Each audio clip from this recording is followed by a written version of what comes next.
Anyone who's worked or lived here for any length of time knows that this hotel is a hotbed for the supernatural.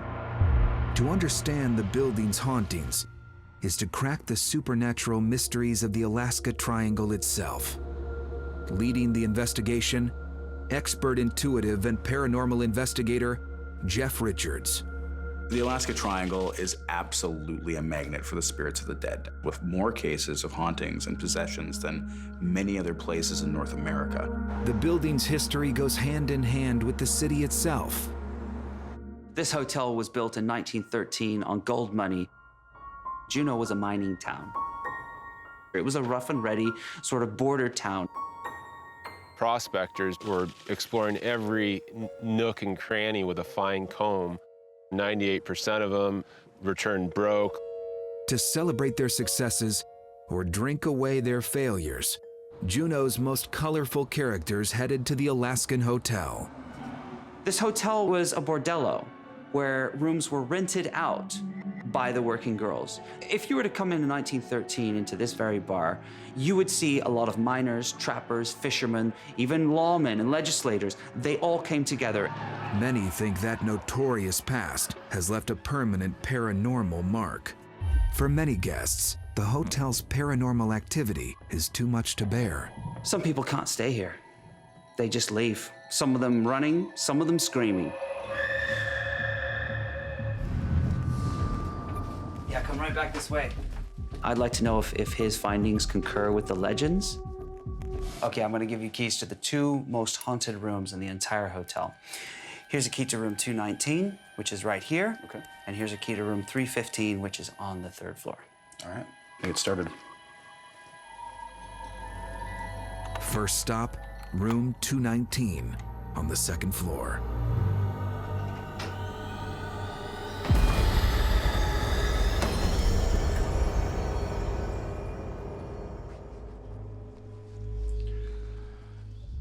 This room has a very sad sort of air about it as soon as you come into the space. I mean, I feel it right now.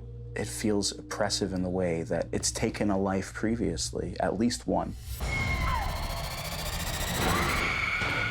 We have a particular spirit that gets seen by a lot of people, and we call her Alice. Alice lived in a room with her beau, and that room was 219.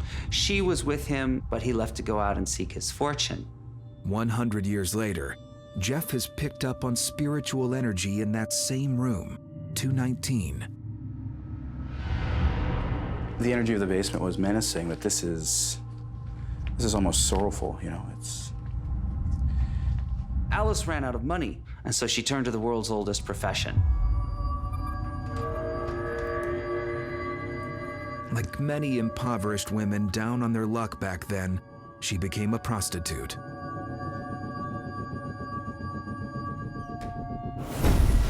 The only problem is her boyfriend did come back. He became furious.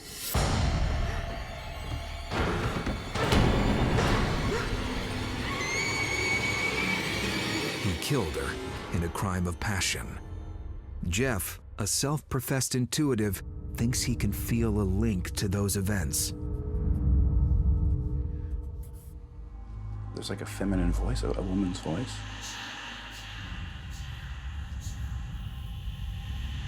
And she's saying, tell me.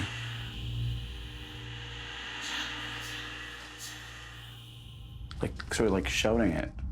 Like, tell me.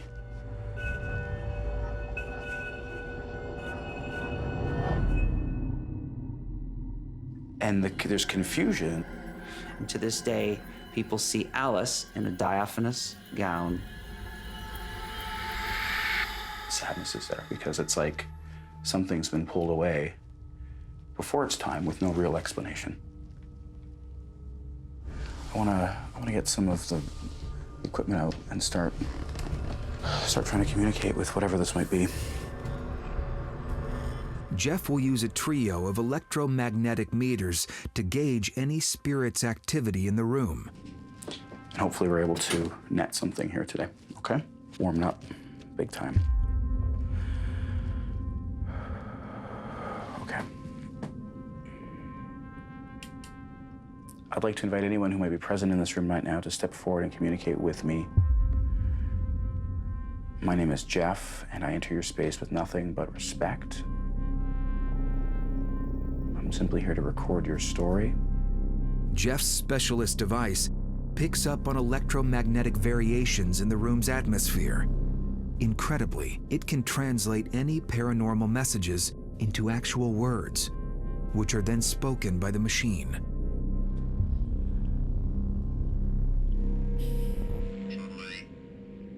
July. Can I just... July 12th, 1921, July. Okay? That's again, we're getting a string of very significant hits here right now. Amazingly, Jeff has heard the spirit voice say the same date he picked up on earlier and wrote on his pad. What's July? What's the 12th of July? Was that the day you were killed? 12th of July. Go ahead, touch that light. Yes, good, good. Jeff believes the ghost can show its presence by boosting the energy in the room, which registers on his machine. I'd like to know what it is that you want, why you're here. Can you tell me why you're here? Alice.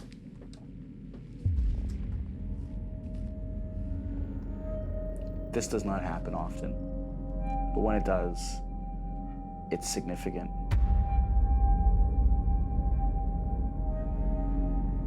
Alice.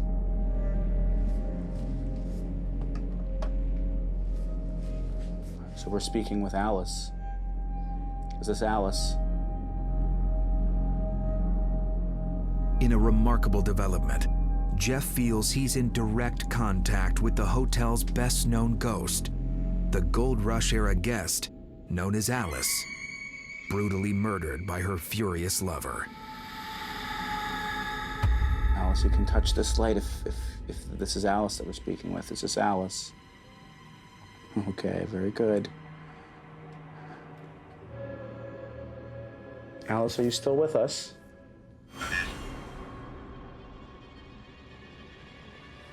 Alice, I'd like to say thank you for speaking with us. I thank you for your communication. I'm going to say goodbye now.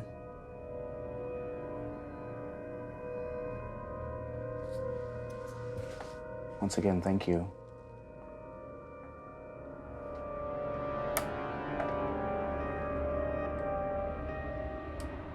Alice, for me, that confirms the name. That confirms, what has been speculated about in this hotel for years and years and years. We have now given them some conclusive proof. That's a big deal. It's very, very significant. July, basement, again, these are all clues leading towards us connecting today with Alice from room 219. Those were huge hits. Those were really big hits. From an investigative perspective, those were great. I think we're done.